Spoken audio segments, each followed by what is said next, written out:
Salute a tutti!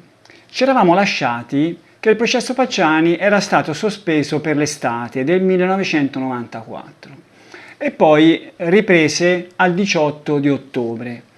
Ma leggiamo il mio saggio. Ecco, in questo video io leggerò molto del mio saggio perché ritengo che questa parte nel mio saggio sia quella realizzata meglio. Non posso trovare parole migliori di quelle che ho usato una volta, per cui sfrutterò molto quelle che ho scritto. Si tratta comunque di materiale inedito, non è che vi sto leggendo qualcosa che avete già sentito. L'avvocato Zanetti fu uno degli ultimi testimoni sentiti.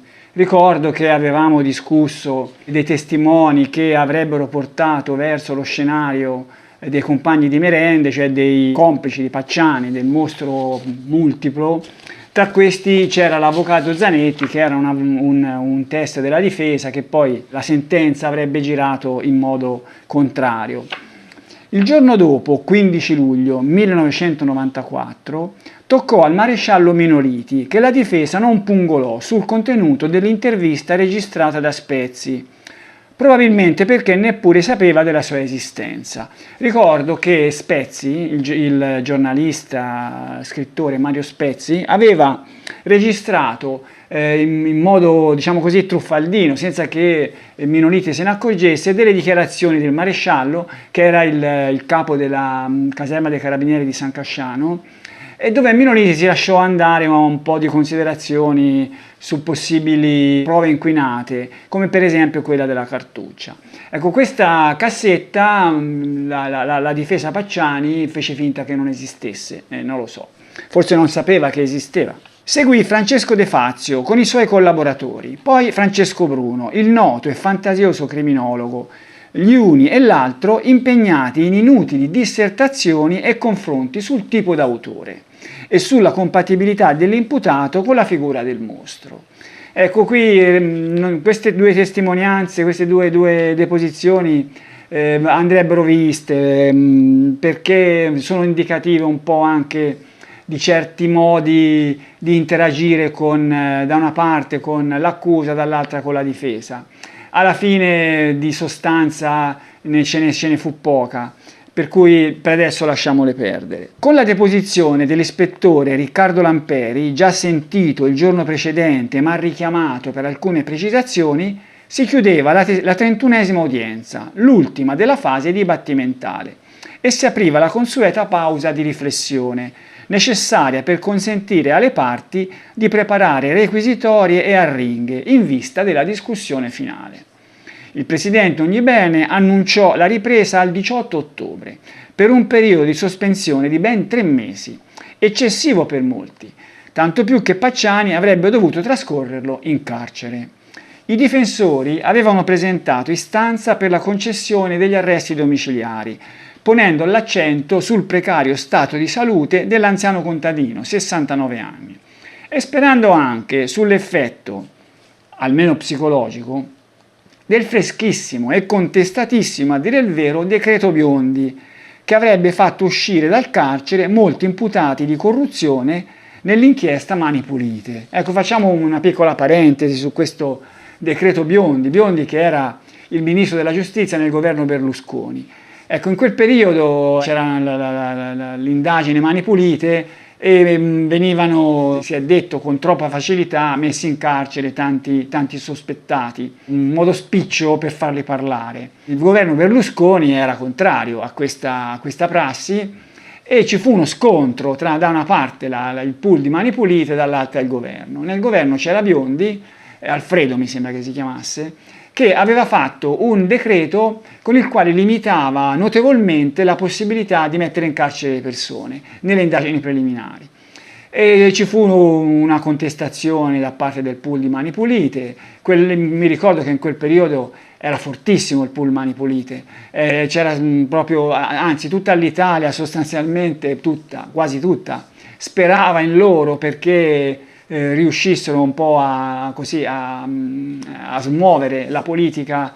Ci fu questo intervento del pool Mani Pulite, si dimisero e il decreto Biondi fu ritirato. Ecco, Bevacqua sperava, era luglio, era proprio freschissimo questo decreto Biondi, non era ancora stato ritirato, e Bevacqua sperava se non altro nell'effetto psicologico, ma gli andò male. Ma la Corte la respinse dopo appena mezz'ora di Camera di Consiglio, dichiarando la sussistenza di gravissime esigenze cautelari non fronteggiabili con misure diverse dalla custodia carceraria, data la limitatezza dei controlli diretti che anche gli arresti domiciliari consentirebbero di compiere sull'imputato.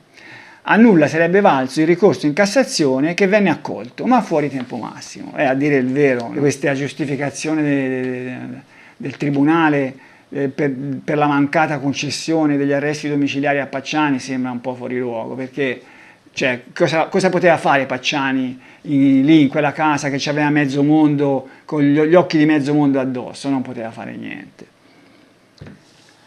Adesso parliamo di un libro del quale abbiamo parlato numerose volte, è un libro che si chiama Un uomo abbastanza normale, scritto da Ruggero Perugini. Questo libro venne pubblicato proprio in quei giorni lì, a cavallo tra giugno e luglio, fra i primi di luglio credo, del 94, in una situazione francamente poco idonea a una pubblicazione del genere. Comunque leggiamo il mio saggio. Come se non fossero bastati un presidente di tribunale ipercolpevolista, 2 avvocati, a giudizio di molti, troppo poco combattivi, ma qui bisogna dire che questi 2 avvocati, poverini, cioè, erano veramente in una condizione di netta inferiorità, per cui insomma erano poco combattivi, ma anche perché non avevano armi, avevano poco da combattere. Qualche decina di testimoni pronti ad arrotare i loro ricordi, dei consulenti tecnici servizievoli verso l'accusa, un piccolo esercito di carabinieri e poliziotti implacabili nel riportare i comportamenti sospetti dell'imputato e infine il comportamento suicida del medesimo. Tutto questo non era bastato a cercare di assestare il colpo di grazia al vecchio contadino sporcaccione. Era uscito all'inizio di luglio il più volte citato libro di Ruggero Perugini, Un uomo abbastanza normale.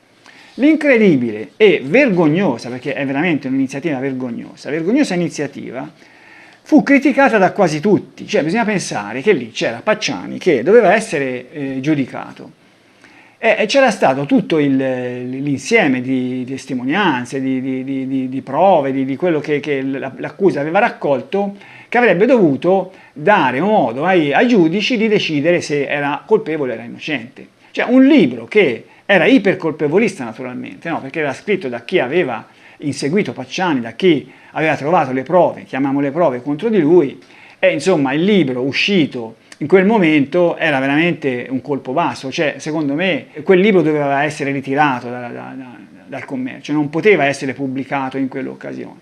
Comunque, l'incredibile e vergognosa iniziativa fu criticata da quasi tutti, a parole anche da Canessa addirittura. Per me è un'americanata di pessimo gusto, mentre Ognibene dichiarò che la Corte non si sarebbe fatta influenzare. Perugini aveva scritto un libro che altro non era se non una faziosa esaltazione della propria indagine, camuffata da resoconto imparziale. E se si sarebbe anche potuto contare sul fatto che dei giudici di mestiere non ne avrebbero tenuto gran conto, naturalmente quelli erano giudici di mestiere, si presume che non avrebbero tenuto conto di questo libro. Non si poteva essere altrettanto ottimisti dei giudici non togati, i quali di mestiere facevano ben altro. Insomma, sui giudici popolari questo libro poteva avere il suo effetto. Il vicequestore, Perugini, cercò di prendere le distanze dall'iniziativa, scaricandone le colpe maggiori sulla casa editrice, come dichiarò ai giornali, da Repubblica del 26 giugno. È stupito e amareggiato per un'iniziativa improvvida e inopportuna. Ruggero Perugini, dopo la pubblicazione sul numero uscito ieri del settimanale Panorama di stralci del libro che ha scritto sull'indagine da lui condotta e che dovrebbe essere pubblicato da Mondadori con il titolo Un uomo abbastanza normale. Ho saputo solo ieri sera della pubblicazione, ha detto Perugini, che è avvenuta in violazione di un preciso accordo con l'editore in base al quale nulla di questo testo sarebbe stato pubblicabile finché io non avessi terminato i miei impegni processuali. E qui però è un po' strana la cosa, no? Continua il mio saggio. Non si comprende però che cosa avesse inteso dire Perugini con la frase «finché io non avessi terminato i miei impegni processuali». anche perché le anticipazioni di Panorama erano uscite 2 o 3 giorni dopo la sua ultima deposizione, il 22 giugno. E in ogni caso non avrebbe dovuto essere quella la discriminante, semmai il libro sarebbe dovuto uscire soltanto a verdetto pronunciato. Cioè, questa mi sembra che sia logica, no? Cioè, già si potrebbe andare a discutere se il capo della SAM, che aveva trovato le prove, aveva indagato su Pacciani, avrebbe dovuto scrivere un libro contro di lui, perché poi, finito il processo, ci sarebbe stato anche il processo d'appello. Ma in ogni caso, se fosse stato pubblicato dopo il verdetto, la cosa sarebbe stata meno grave. Ma questo libro veramente poteva influenzare il verdetto stesso, era una cosa assolutamente irrituale. È evidente che Perugini non la raccontava giusta, poiché il momento migliore per assicurare il successo al libro era proprio quello, prima della pausa estiva, quando molti dei moltissimi italiani interessati alla vicenda sarebbero passati in libreria a scegliere qualcosa da portarsi in vacanza, e che una casa editrice fosse innanzitutto interessata a vendere doveva ben saperlo anche lui. Insomma, cioè, questo libro lì è chiaro che era appetibile per tantissimi lettori, no? Non solo perché si era all'inizio dell'estate, uno durante l'estate magari se lo leggeva sotto l'ombrellone, ma è anche perché insomma, questo processo Pacciani era lì, non si sapeva come sarebbe finita. La curiosità di come sarebbe finita, ricordo che c'erano tutte le udienze che venivano trasmesse da una TV privata, poi venivano trasmesse in sunto dalla RAI, insomma c'era un interesse enorme per questo processo Pacciani. Per cui c'era anche la curiosità di sapere come sarebbe andata a finire. Probabilmente dopo il verdetto il libro avrebbe perso un minimo di interesse. Vediamo cosa scrisse Liliana Elisei, che ricordo fu una testimone oculare, che poi scrisse un libro, Signori la Corte, testimone oculare perché seguì il processo. Sono molto interessanti le sue considerazioni. Esce in coincidenza con la sua deposizione il libro che questo ispettore ha confezionato, ha presentato, compiacente la casa editrice per eccellenza la Mondadori. Un uomo quasi normale. Ora capisco perché insiste sulla tesi, sul tema, parlandone con la certezza che gli viene dal fatto di averlo potuto stampare, mettere nero su bianco. Eppure qui, sulla sedia che scotta, lui si stupisce, dice che non erano questi gli accordi presi con la casa, che semmai dopo non sta a me, donnetta qualunque, giudicare, e poi quali e quanti interessi si muovono dietro questa manovra, forse solo Allah lo saprà, ma una considerazione me la concedo, costi quello che costi. Questo signore, eccellentissimo investigatore, e poi ha fatto e maturato esperienze in America, non si scherza, un'arte non la sa davvero fare. Non sa recitare, o meglio, recita da cane, come si suol dire. Lo stupore sulla sua faccia, quando arriva la notizia, è di una... come quando i bambini dicono che non hanno mangiato la marmellata, e intanto si leccano le labbra.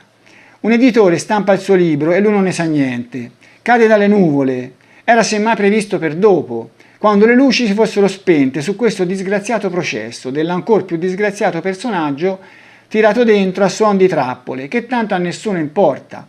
Chi lo reclama un individuo di questa fatta? È scomodo, scostante, la società non ne ha bisogno, lo assicuriamo alla giustizia e il corso è fatto. Con questa sentenza il capestro non glielo leva più a nessuno, a Pacciani Pietro. Allora, ma perché Perugini aveva sentito il bisogno di scrivere questo libro? Non si può dire innanzitutto che avesse delle ambizioni letterarie, perché questo libro rimase poi da solo, cioè rimase quello, non ne scrisse altri, no, al contrario di un investigatore che sarebbe venuto dopo, non facciamo nomi se non quello di Michele Giuttari. Lui di libri ne avrebbe scritti tanti, per cui su di lui si poteva anche pensare che avesse scritto questo libro perché era il primo di una lunga serie, ma è logico, si poteva pensare che perché poi andò così, ma Perugini no. Evidentemente le sue motivazioni erano altre, ma quali potevano essere? Non si può dire che avesse inteso approfittare della sua posizione per lanciarsi nel mondo della letteratura, poiché questo non fu. Forse la spiegazione è quella intuita nella sua bella tesi di laurea da Marie Sorensen. Io non so se l'ho pronunciato bene, è una svedese questa. Un po' di anni fa in rete venne fuori questo documento molto interessante, una tesi di laurea. qui c'è la prima pagina, Università di Copenaghen, indagine fonte critica sul caso Pacciani. Leggiamo cosa scrisse la ragazza su questo argomento del libro. Esiste un libro scritto da Ruggero Perugini, ma il libro rivela chiaramente un taglio tendenzioso, tale da renderne un uso di rendiconto poco fruttuoso, pur essendo una fonte di prima mano. Bisogna dire che in questa tesi la ragazza fece una ricerca sulle fonti, andando anche a classificarle, dandone anche un giudizio. Usa due termini, il termine rendiconto o resoconto e il termine avanzo, che poi spiegherò meglio cosa si intende. L'impostazione tendenziosa esclude un uso come resoconto, ma rende vantaggioso leggerlo come avanzo all'autore stesso, ma anche all'ufficio legato a costui, sia per il fatto che un investigatore pubblica un libro su di un'inchiesta ancora in corso, sia per il fatto che egli lo pubblica durante il processo di primo grado, nel 1994. Di conseguenza il libro diventa avanzo ad un bisogno, sentito da parte degli inquirenti, di discolparsi in anticipo da accuse di frode, talmente forte che scelsero di pubblicare tale libro in un momento indubitabilmente precario. Cioè la tesi della Sorensen è quella che questo libro sarebbe stato pubblicato non tanto per volontà di Perugini, ma per volontà degli inquirenti in genere. Insomma, Perugini fu la mano, ma dietro c'era qualcos'altro secondo questa ragazza. Perché si voleva andare a mettere le mani avanti sulle critiche di eventuali frodi che ci potessero essere state. L'autrice usa i termini rendiconto e resoconto per indicare documenti il cui obiettivo è quello di fornire una versione attendibile e obiettiva dei fatti. Cioè un documento che racconta con precisione, con franchezza quello che è successo. Questo sarebbe, secondo lei, un rendiconto o un resoconto. Mentre con il termine avanzo ne indica altri non abbastanza obiettivi, ma proprio per questo in grado di restituire comportamenti e motivazioni di chi li ha scritti, tenendo conto non tanto di ciò che l'autore ha inteso dire, quanto di quello che involontariamente ha detto. Ecco qua. Cioè, secondo lei, alcuni documenti, tra cui questo, tendono a dire quello che l'autore ha interesse a dire. E questo a lei serve per cercare di capire che cosa c'era sotto. Secondo lei, il libro di Perugini è molto più avanzo che resoconto e ne vede come scopo primario quello di giustificare certe azioni ritenute a rischio di apparire frodi, come per le modalità di ritrovamento della cartuccia nell'orto, per le quali il libro è, e queste sono parole della Sorensen, inequivocabilmente mirato ad assolvere gli impiegati della polizia giudiziaria dai sospetti di averla piantata loro quella cartuccia e a far sembrare colpevole l'indagato. E qui siamo nell'orto dove nascono le cartucce. Queste sono le mie considerazioni. Il giudizio di Marie Sorensen è azzeccatissimo, poiché nel libro risulta evidente la continua ricerca di giustificazioni da parte dell'autore, e questo è vero, in tutto il libro Perugini cercava di giustificare ogni azione che faceva. Il seguente frammento ne è un esempio molto significativo. Cioè, insomma, c'aveva un po' la coda di paglia, ecco, questo sembra leggendo il libro. Comunque, sentiamo cosa scrisse Perugini riguardo questa cartuccia di cui si parlava prima. Gesù Cristo, fa che sia un bossolo, Gesù benedetto, fa che sia uno di quelli, perché se è soltanto un proiettile, siamo nella merda. Fino al collo, se è soltanto un proiettile, tutti saranno convinti che ce l'abbiamo messo noi, per incastrarlo, anche se sarebbe la cosa più stupida del mondo. Noi non le facciamo queste cose, perché siamo puliti dentro, anche se passiamo gran parte della nostra vita a ficcare le mani nel sudicio. Gli altri pensino ciò che vogliono, noi sappiamo chi siamo. Insomma, questa cartuccia Pacciani, io devo dire, francamente, non posso dire di aver individuato così da un punto di vista ipotetico chi possa avercela messa, no? Potrebbero avercela messa le forze dell'ordine, diciamo magistratura, forze dell'ordine, magari qualcuno è insaputa di qualcun altro, ecco, io posso pensare a una cosa anche del genere, per dare un po' una spinta alle indagini che senza quella cartuccia, con quella perquisizione a vuoto, si sarebbero messe molto male. Però c'è anche chi pensa, e potrebbe essere un'ipotesi non peregrina, che ci possa essere stato qualcun altro che aveva interesse a far condannare Pacciani, che magari voleva dare una spinta a indagini che non è che andassero molto bene. Per cui, allora, che è una frode mi sembra evidente, anche l'ultima perizia Minervini ha trovato su questa cartuccia dei graffiettini che sono stati prodotti da qualcuno intenzionalmente. E questo cosa vuol dire? Vuol dire che quella era una prova artefatta, ma artefatta da chi? Questo è il mistero, che non scopriremo mai. Lasciamo perdere il libro di Perugini e arriviamo a Pacciani. Pacciani si difende. Il 18 ottobre 1994 si riaprivano le porte dell'aula bunker del Tribunale di Santa Verdiana. Dopo qualche schermaglia tra accusa e difesa, prese la parola l'imputato, con delle dichiarazioni spontanee durate ben 2 ore. Era la sua ultima disperata difesa. Non disse niente di nuovo, un monologo ribollita, piatto tipico della campagna toscana, saporito ma fatto di avanzi. Commentarono sarcastici Gianluca Monastra e Franca Selvatici su Repubblica del giorno dopo. Soprattutto continuò a pretendere di essere considerato un agnelluccio, negando ogni peccato, e qui c'è sempre il comportamento di Pacciani che per difendersi negava tutto, cioè lui era la persona più buona del mondo. Chiaramente chi l'aveva conosciuto sapeva benissimo che questo non era vero, no? E certo questo non favoriva i tentativi di discolparsi di peccati ben più gravi, che magari quelli non li aveva commessi.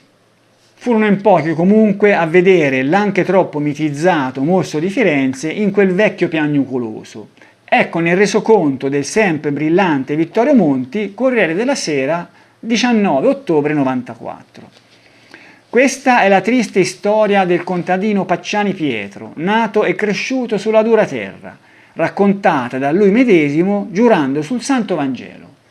Non sono io il mostro di Firenze e che Dio bruci all'inferno il vero colpevole. Questa è la triste storia di Finguello, chiamato così dal suo babbo perché fischiavo come il canto di un uccellino. Il Finguello che in gioventù ammazzò il rivale in amore e che da vecchio scrive poesie.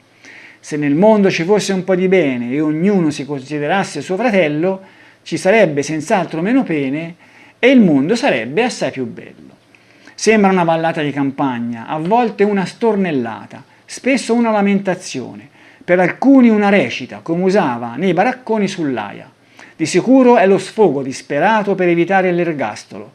Pacciani si racconta ai giudici che presto diranno se l'è un finguello tenuto troppo in gabbia o davvero l'orco dei boschi ingordo di sangue.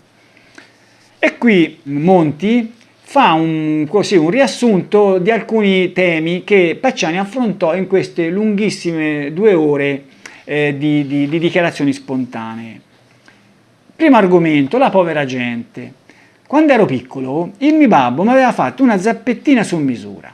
Appena tornavo da scuola l'aiutavo a zappare. Si era più in miseria delle campane. Ora ve lo spiego perché. Per mangiare noi si aveva soltanto una ringa in 4. Le campane suonano così, da rindanden. O non lo capite? Le campagne dicono da rindanden, una ringa in 3. Noi si aveva una ringa ma si era in 4. Dunque si mangiava meno delle campane. Amore e morte. Cioè, sembra un po' strano che il mostro di Firenze racconti queste cose. Non so, sarà una deformazione che mi è venuta, ma io il mostro di Firenze in un personaggio del genere non ce lo vedrò mai. Amore e morte. Cercai una ragazza per sposarmi e aiutare in casa i miei poveri genitori e trovai la Miranda. Dopo 1 anno e più che si era fidanzati ci si voleva bene e arrivò il momento di sposarsi. Un giorno tutto era preparato per le nozze. La trovai in compagnia di un altro. Lei urlò, m'ha preso per forza, gli tirai 2 pugni e questo che era un pezzo d'uomo m'ha preso per il collo, mi stava strozzando. Fruga fruga mi trovai un coltello in tasca. Noi contadini li si porta per le piante, l'ho maledetto tante volte quel coltello, ma l'ho dovuto usare, se no morivo io. Altro argomento, vita in famiglia. Quando l'ho sposata, l'Angiolina, lei era una donnina che faceva da mangiare come nessuno. Poi le è caduta malata e ha perso la testa, ma io l'ho aiutata in tutto, le facevo il bagno e la lavavo dalla testa alle unghie. La mattina ero io che mi alzavo prima per preparare il caffè, poi l'aiutavo con il bucato. Facevo tutto, anche se stavo tutto il giorno a lavorare ai campi. A sti maledetti venuti a dire che sono un guardone, gli rispondo che io certe cose non avevo bisogno di andarle a vedere. Le facevo con la mia moglie, si prende moglie apposta. Padre e figlie.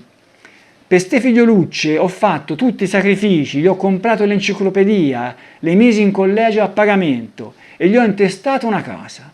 Povere figlioline, una la si era innamorata del prete. È stata un'avvocatessa a farmi la denunzia contro, ma non è vero che quando mi ubriacavo andavo nel loro letto a dargli noia. È vero che la sera bevevo qualche bicchiere di vino, ma dopo 5 minuti russavo come un gatto. Il mostro maledetto.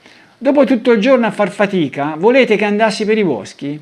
Quello che ha fatto tutto il male è un pazzo. Certi professori sono venuti a dire che egli è uno sano di mente. Dio deve bruciarlo all'inferno, ma si può pensare che uno sano può fare certe cose. Donne e delitti. Quello che le ha ammazzate le odia, io invece le donne le amo, le adoro. La donna è l'unica cosa che si può avere al mondo per quelli poveri come me. E questo è vero, i poveri di una volta avevano soltanto quel divertimento lì. Trucchi e falsità. Ma hanno fatto solo trucchi e falsità. La cartuccia l'hanno messa apposta nel mio orto, l'hanno invecchiata con l'acido muriatico. Il blocco da disegni che dicono l'è dei morti tedeschi l'ho trovato molto prima di quel delitto, in mezzo alla monnezza. Certi testi dicono le bugie, invece io sono sincero. Nella mia cella ho il Santo Vangelo e un crocifisso, ogni sera dico la mia preghiera. Arriviamo alle requisitorie e alle arringhe. La requisitoria di Paolo Canessa, iniziata al pomeriggio stesso della dichiarazione di Pacciani e terminata il giorno dopo per un totale di ben 8 ore, fu particolarmente dura. Così descrisse l'imputato.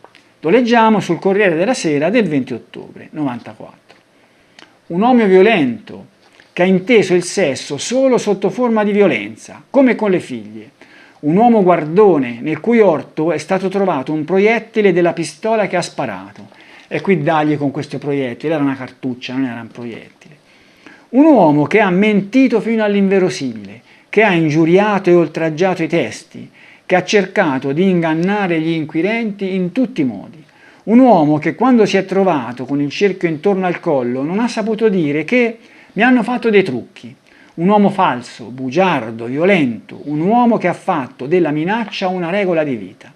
Un uomo diabolico, psicopatico, con devianze sessuali, un sanguinario, un calunniatore incallito, un tracotante oltre ogni misura. Un uomo che non si è mai pentito delle sue colpe, né dell'omicidio commesso nel 51, né della violenza carnale sulle figlie. Cioè, come era evidente, la requisitoria di Canessa per gran parte picchiò sul fatto che Pacciani era un uomo davvero cattivo, no? E questo si deve dire che il proposito dell'accusa fu assolto abbondantemente. Meno bene andò sul fronte delle prove, perché di lì praticamente non si trovò nulla. Lo sguardo fisso sui giudici popolari, il giovane abile PM si dichiarò privo di qualsiasi dubbio sulla colpevolezza dell'imputato. Troppi e sicuri gli indizi, fra loro tutti concordanti, indizi che non solo vi consentono, ma vi chiedono, giudici, di emettere una condanna come lo chiedono le vittime di quella mostruosa mano che ha colpito. Il nulla che davanti a occhi non prevenuti era emerso durante le 31 udienze del dibattimento venne presentato con rara maestria come un insieme di prove che valevano 16 ergastoli e 3 anni di isolamento diurno.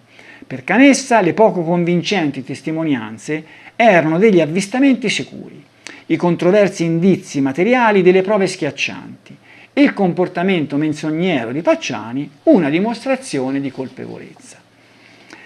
Brevi ma significativi accenni anche agli amici, alla losca combriccola dei futuri compagni di merende. Qui bisogna dire che si era già cominciato a guardare in quella direzione. Era con l'amichetto Vanni, il postino, quando andava a casa della Sperduto e picchiava il marito. E Giovanni Faggi all'epoca guidava un'auto a 3 volumi, uguale a quella sulla quale un teste aveva visto Pacciani. E Faggi abita a poche centinaia di metri dalle Bartoline a Calenzano, dove nell'81 furono uccisi Stefano Baldi e Susanna Campi. Circostanze casuali, precisò lo scaltro magistrato. Nessuna indagine era stata predisposta per i due, per Vanni e per Faggi, ma la storia successiva avrebbe detto tutto il contrario. Al fiume di parole di Paolo Canessa, a schiacciare il vecchio contadino si aggiunsero gli interventi convintamente accodati alle richieste dell'accusa degli avvocati di parte civile, con l'eccezione di Luca Santoni Franchetti, che poi vedremo.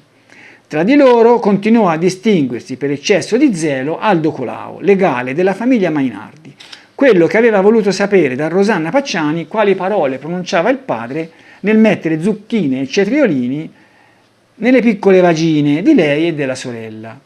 L'avvocato spese infatti la maggior parte dei 50 minuti del suo intervento cercando di dimostrare che la forma di un trincetto sequestrato all'imputato si accordava perfettamente con il tipo di lesione riscontrata sul seno di Nadine Moriot e con una ferita sul polso di Michel Cravecchevili. Neppure l'accusa aveva osato addentrarsi in simili ipotesi, prive di valore data la loro intrinseca aleatorietà. E questo trincetto Colao la fece lunga. Sarebbe poi tornato anche al processo ai compagni di merende, mi sembra, penso proprio di sì. Qualche giorno di sospensione per il fine settimana e il 24 fu il turno della difesa, con Pietro Fioravanti. L'intera udienza fu occupata dalla sua arringa, tumultuosa, appassionata, diretta al cuore. Io amo quest'uomo, gli voglio bene perché ha bisogno di essere difeso, perché è vittima di una spietata caccia alle streghe. Pacciani è un uomo morto, per lui ci vuole la bara, sento che può finire la sua vita alla lettura di una sentenza di condanna.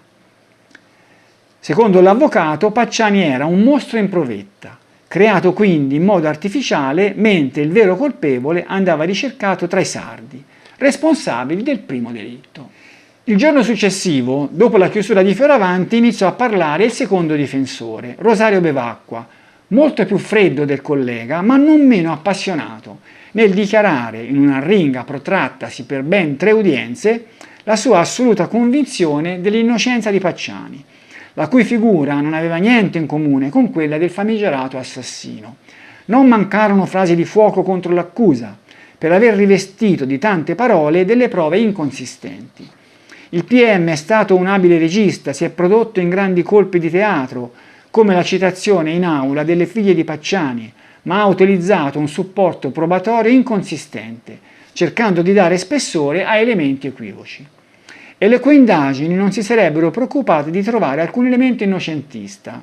Il PM è obbligato a indicare alla Corte anche gli elementi a favore dell'imputato, altrimenti come pubblico ministero non deve fare più parte della magistratura.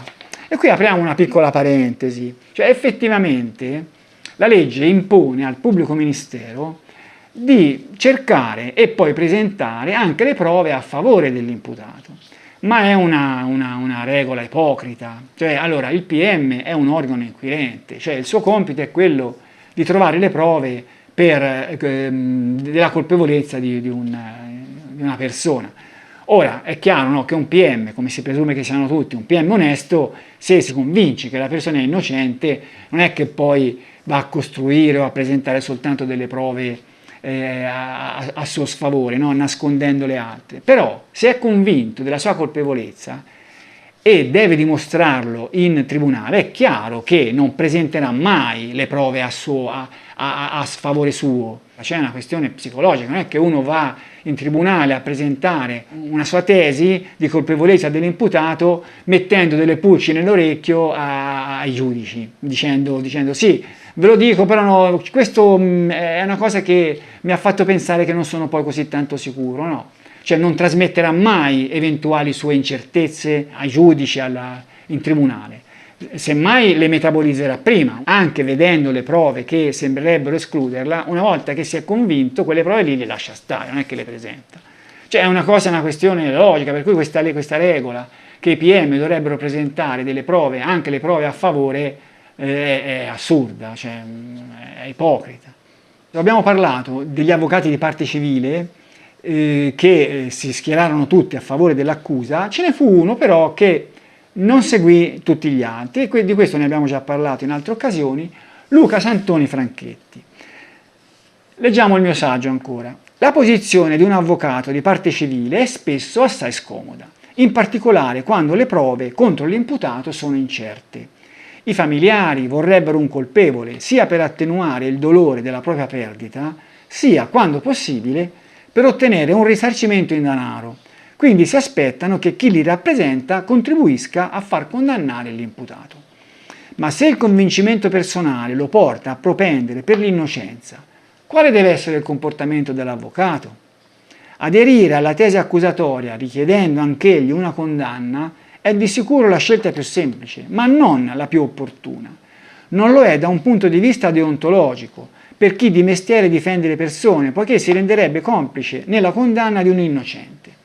Ma quasi sempre non lo è neppure per gli interessi dei propri assistiti, i quali facilmente rimarrebbero delusi dai successivi gradi di giudizio e vedrebbero allontanarsi sempre più la speranza che il vero colpevole fosse individuato e punito. Insomma, la condanna di un colpevole traballante può non essere un buon affare nemmeno per i familiari delle vittime. Perché? Perché poi il rischio è che in appello viene assolto e rimangono con un pugno di mosche, e la ricerca del vero colpevole si allontana sempre di più. La ricerca, diciamo, il ritrovamento del vero colpevole. Purtroppo invece quasi sempre l'avvocato di parte civile si schiera comunque contro l'imputato, anzi spesso si distingue per una certa particolare acrimonia, superiore persino a quella della pubblica accusa, soprattutto quando i mezzi di informazione di massa osservano con occhio attento. Ecco, bisogna dire che questa televisione, questo entrare del processo Pacciani in tutte le case, è certo che non fece bene al processo Pacciani in quanto procedimento giudiziario, perché le persone che si sentivano la televisione addosso, gli occhi di milioni di persone addosso, diciamo che certi loro comportamenti potrebbero averli diciamo enfatizzati, anche inconsapevolmente, sia i testimoni che anche gli avvocati. Abbiamo visto che anche nel processo Pacciani gli avvocati di parte civile si schierarono senza esitazioni dalla parte dell'accusa, ma con un'unica importante eccezione, quella di Luca Santoni Franchetti, legale delle famiglie Pettini, Muriò e Cravecvili. Franchetti aveva iniziato a distinguersi già nell'intervento introduttivo del 21 aprile 1994, all'inizio del processo. Questa parte civile non si può accodare al pubblico ministero, alle sue ipotesi, alle sue teorie, ha una sua visione del processo, perché noi vogliamo non un colpevole, vogliamo innanzitutto delle risposte. Questo processo non deve essere un'ordalia. All'improvviso dall'alto scende il colpevole. Il colpevole deve risalire dopo che abbiamo finalmente distinto la paglia, la pula dal grano, da ciò che è buono e ciò che è falso. L'avvocato voleva delle risposte, delle spiegazioni ai tanti punti oscuri della vicenda, ma alla fine del dibattimento riteneva che queste risposte non fossero ancora arrivate e quindi, nell'arringa del 20 ottobre 1994, tornava a porre delle domande. Noi non abbiamo giudizi da dare, il nostro compito era seguire questo processo, collaborare con la giustizia, proporre esami, proporre accertamenti, testimoni, portare un contributo.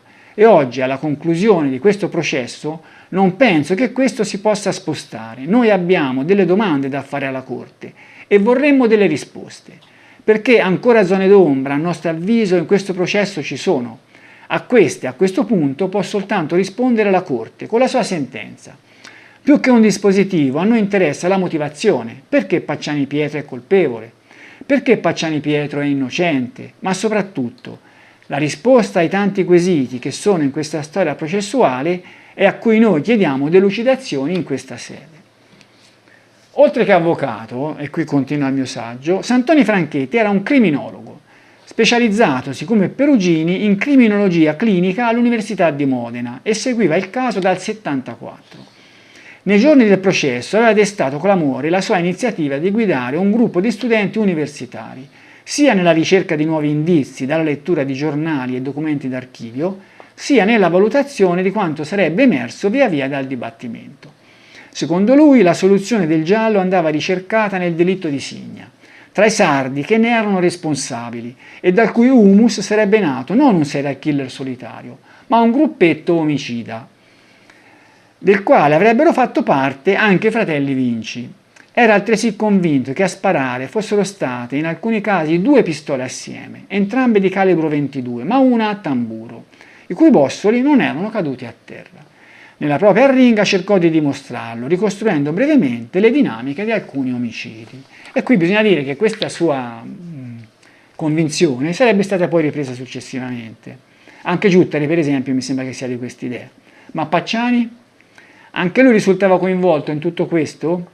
La convinzione personale di Franchetti, espressa in molte occasioni anche alla stampa e sostanzialmente confermata durante l'arringa, era che Pacciani non c'entrasse per niente e che alcune prove a suo carico, in particolare quella dell'asta guidamolla, fossero state costruite proprio dal gruppo dei veri responsabili.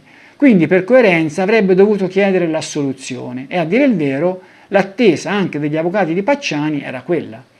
Ma non ebbe il coraggio di andare fino in fondo.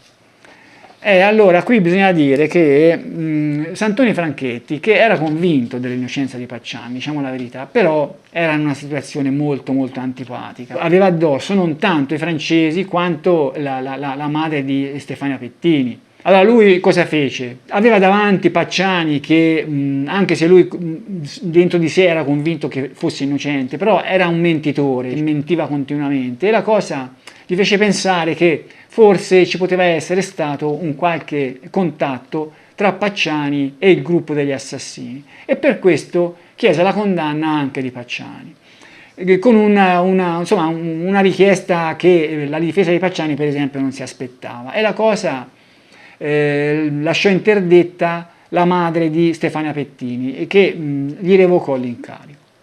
La posizione sfumata dell'avvocato non convinse i genitori di Stefania Pettini che gli revocarono l'incarico. Il loro fu anche un modo per rimarcare quanto lontani si sentissero da un processo che era diventato soltanto spettacolo, mentre la verità sulla morte della propria figlia pareva ancora lontana. Cosa mi rimaneva da fare? Guardarmi alla TV? Leggermi sui giornali? Né io né la mia famiglia abbiamo niente a che fare con tutto questo. Chiedo riservatezza e basta. Furono le parole della madre, si leggono sul Corriere della Sera del 26 ottobre 1994, il cui composto dolore sulla sedia dei testimoni aveva impressionato tutti. E qui arriviamo al verdetto, ma prima di arrivare al verdetto c'è ancora un intervento di Pacciani. In chiusura di procedimento, nella tarda mattinata del 29 ottobre, fu concessa all'imputato la possibilità di un'ultima dichiarazione, come da prassi. Pacciani ne approfittò per un appello accorato, 2 minuti di voce rotta dal pianto, nel quale ribadì la propria innocenza. Credetemi che non ho fatto io questo male, prego notte e giorno che Dio faccia scoprire la verità. Se non era innocente, si trattava di un grande attore, commentarono in molti. Nel comunicato stampa numero 361 scrisse Giacomo Fassino, segretario dell'Associazione Vittime dell'Ingiustizia. Abbiamo ascoltato con molta attenzione la requisitoria, a volte dura e triviale, durata circa 8 ore, del PM della Corte d'Assise di Firenze, dottor Paolo Canessa, al termine della quale egli ha chiesto per Pietro Pacciani la condanna alla pena infinita, anzi a 16 ergastoli, 1 per ogni vittima.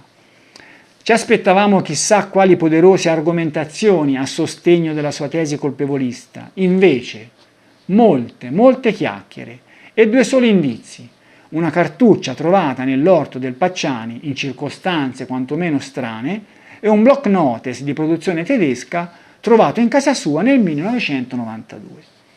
In un qualsiasi Stato dove vige il diritto, nessun tribunale potrebbe arrivare a una condanna alla massima pena con simili elementi puramente indiziari. Dell'innocenza di un uomo si può anche dubitare, della sua colpevolezza bisogna sempre esserne sicuri, oltre ogni ragionevole dubbio. Non dimentichiamo nel recente passato i 5 precedenti errori giudiziari su altrettanti presunti mostri di Firenze. Il contadino Pietro Pacciani ha commesso un solo madornale irreparabile errore, quello di non avvalersi della facoltà di non rispondere e conseguentemente non presentarsi nemmeno nell'aula del tribunale. Un imputato quasi anonimo sarebbe stato sicuramente assolto, perché un simile processo indiziario non avrebbe trovato un criminale su misura, così caro al PM dottor Canessa. Il vecchio codice penale nazista, ai tempi di Hitler, all'articolo 2 contemplava proprio il tipo d'autore. Invece il grezzo Pacciani, nella foga di difendersi dalle accuse, si è maldestramente dato la zappa sui piedi ed ha prestato il fianco ai duri attacchi della pubblica accusa, che ne ha sapientemente sfruttato gli errori e le confuse, bizzarre argomentazioni. Prima di entrare in Camera di Consiglio per decidere della sorte di Pietro Pacciani occorre dare un monito. Signori giudici, ricordatevi del povero Enzo Tortora. Alle 13 i giudici si ritirarono in Camera di Consiglio. L'apposita struttura autosufficiente ricavata a ridosso dell'aula bunker, con stanze da letto, cucina e sala riunioni, dove sarebbero rimasti del tutto isolati fino all'emissione del verdetto. 8 persone, 2 giudici togati e 6 popolari, che avrebbero deciso sul destino di un uomo. Alla guida il presidente del tribunale Enrico Ognibene, sulla cui posizione ipercolpevolista non c'erano dubbi. Lo aveva ampiamente dimostrato in dibattimento con i suoi continui interventi in aiuto dell'accusa, ora per rimbrottare un testimone recalcitrante, ora per favorirne uno in difficoltà, dando sempre e comunque la sensazione di essere lì per stanare il finto agnelluccio. L'ultimo clamoroso segnale lo aveva dato interrompendo con fastidio l'arringa di Franchetti, proprio nel momento in cui l'avvocato stava dichiarando la propria convinzione di non colpevolezza. Ma quali sono, secondo noi, così convinti della non colpevolezza? Questo era Franchetti che parlava della non colpevolezza. Subito interviene il presidente: avvocato, le segnalo che è già un'ora che lei parla. Cioè, mentre Franchetti parlava di innocenza di Pacciani, Ognibene era lì che bolliva. Accanto a Enrico Ognibene entrò in Camera di Consiglio il giudice all'atere Michele Polvani, ritenuto un magistrato di grande scrupolo. Durante il dibattimento era intervenuto pochissimo, ma sempre a proposito, chiedendo alcune precisazioni non banali ai testimoni. Ad esempio, notando la rozzezza con la quale erano state temperate alcune matite sequestrate a Pacciani e ritenute simili a quelle usate da Horst Meyer, chiese ai De Marie se nella forma di quelle punte vedesse la mano del fratello. Però, prima di iniziare la carriera di giudice, Polvani aveva ricoperto per molti anni il ruolo di sostituto procuratore e proprio a Firenze, quindi la sua figura promuoveva in pieno l'annosa questione delle carriere non separate, con un magistrato di formazione accusatoria passato a un incarico che richiedeva doti di assoluta imparzialità, per di più portandosi dietro le inevitabili amicizie e conoscenze con i colleghi del precedente incarico. E qui apriamo un'altra piccola parentesi, quella della separazione delle carriere, che è una questione annosa, una questione che è ancora aperta. Cioè, sappiamo che un magistrato può svolgere un'attività di pubblico ministero, per cui squisitamente accusatoria, e poi dedicarsi a un'attività di giudice, dove deve essere imparziale. Ecco, ora una formazione accusatoria trasportata in un contesto di giudice che dovrebbe essere imparziale, secondo molti, costituisce un ostacolo non indifferente a livello psicologico. Ma non solo, c'è anche la questione delle persone che il magistrato ha frequentato nel momento in cui era un PM, amicizie che poi si porta dietro quando poi fa giudice. Ecco, diciamo che così alla grossa, da uno che non sa nulla, la questione è un po' questa, no? Per cui si dovrebbe, secondo molti, decidere fin da subito per un magistrato quale dei due rami seguire, se quello del pubblico ministero o se quello del giudice. Però siamo ancora qui, perché la magistratura fa resistenza per questa cosa. Le cronache giornalistiche ci tramandano le descrizioni dei 6 giudici non togati: 3 uomini, un impiegato di banca, un dipendente telecom e un insegnante, e 3 donne. 2 insegnanti e un'impiegata, 5 di essi sposati e con figli. Supponendole pure dotate di sufficiente buona volontà, quanto le 6 persone arrivate dalla vita comune avessero capito del controverso e complesso procedimento giudiziario è abbastanza intuibile. Poco.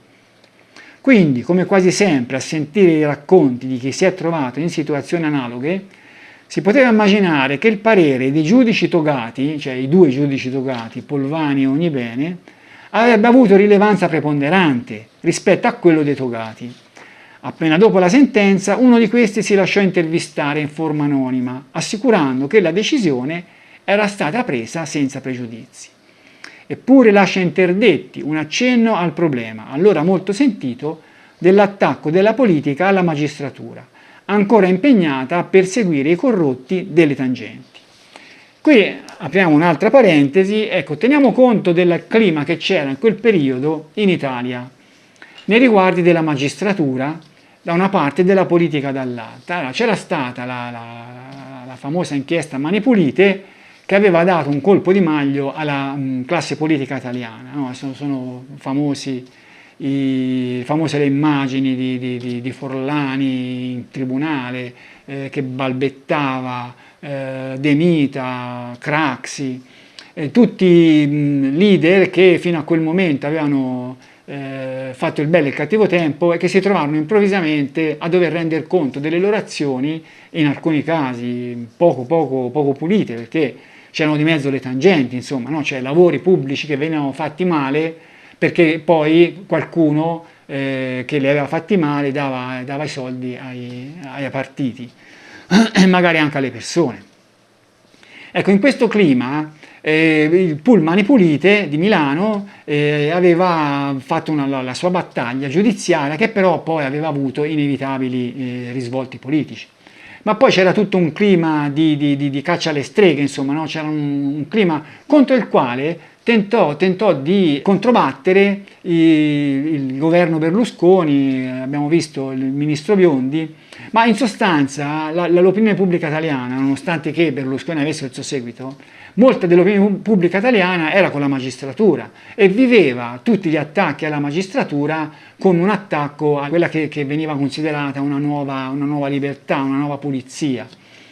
Per cui anche nel processo Pacciani entrò questo clima, tanto che a qualcuno sembrò che il non condannare Pacciani sarebbe stato un dare, diciamo, contro la magistratura, una cosa assurda, no?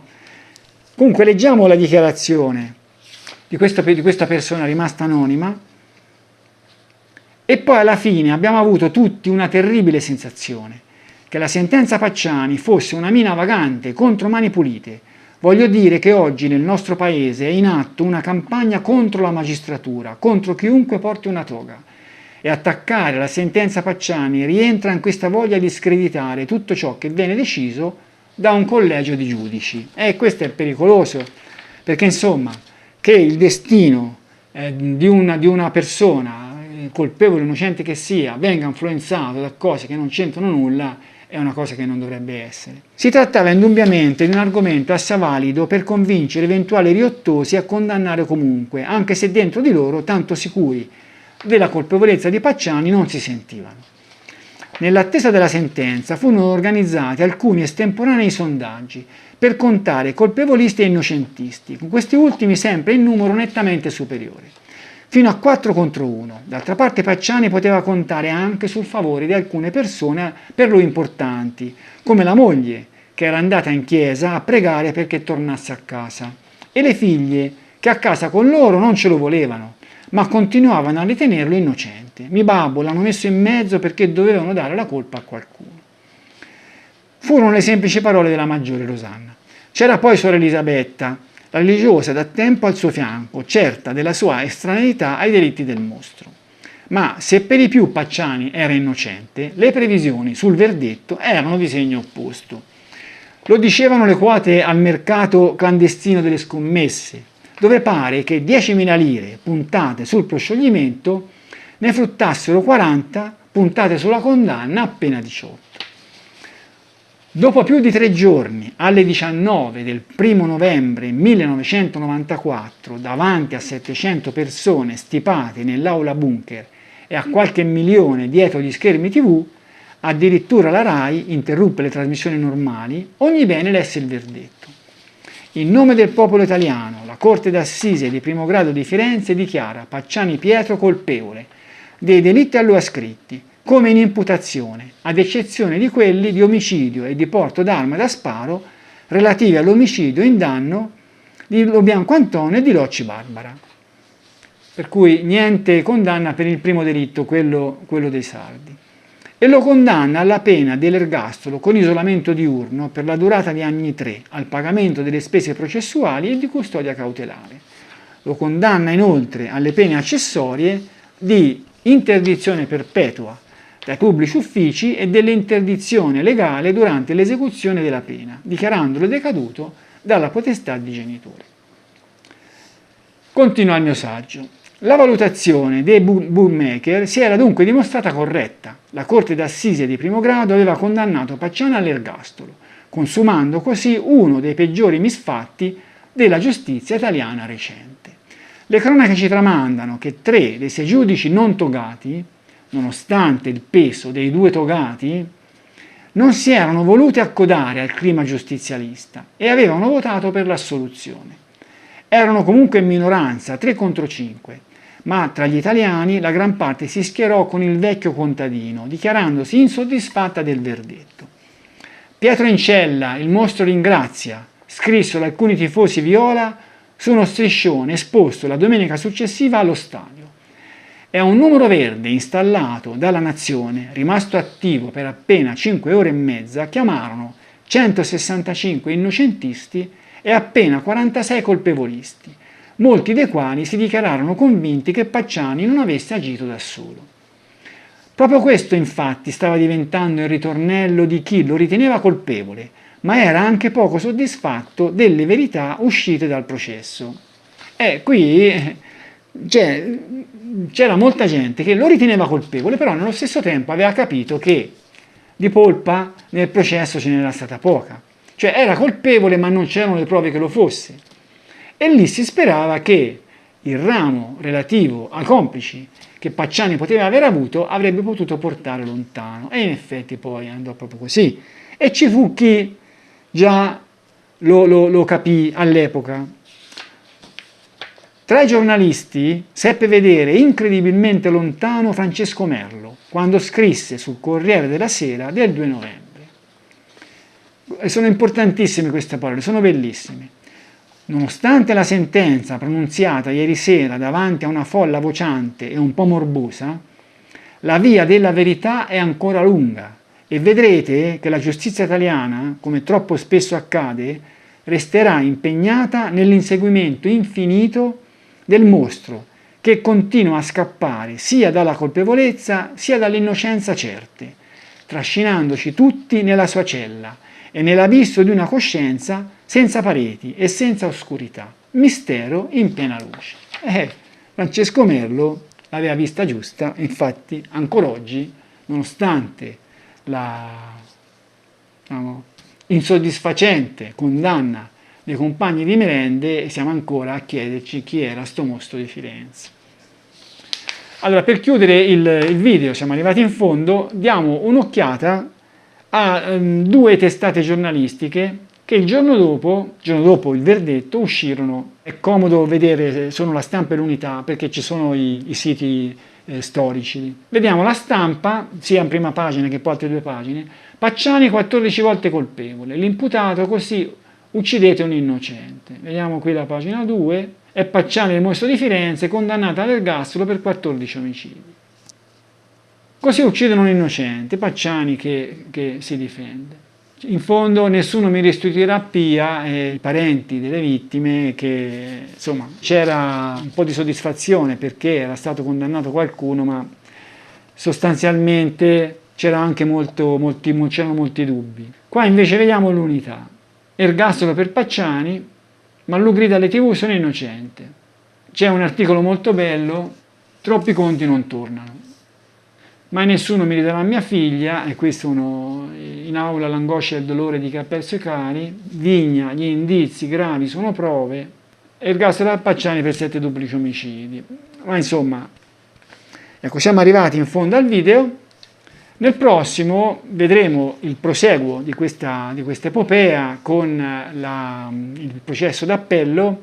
Poi, non so se nel video stesso o in un video successivo, andremo a esaminare le due sentenze, la sentenza che sarebbe uscita di lì a pochi mesi che condannò Pacciani e la sentenza che lo assolse. Cercheremo di vedere come l'una e l'altra videro da punti di vista diametralmente opposti gli argomenti che avevano portato in primo grado a condannare Pacciani. Vi saluto.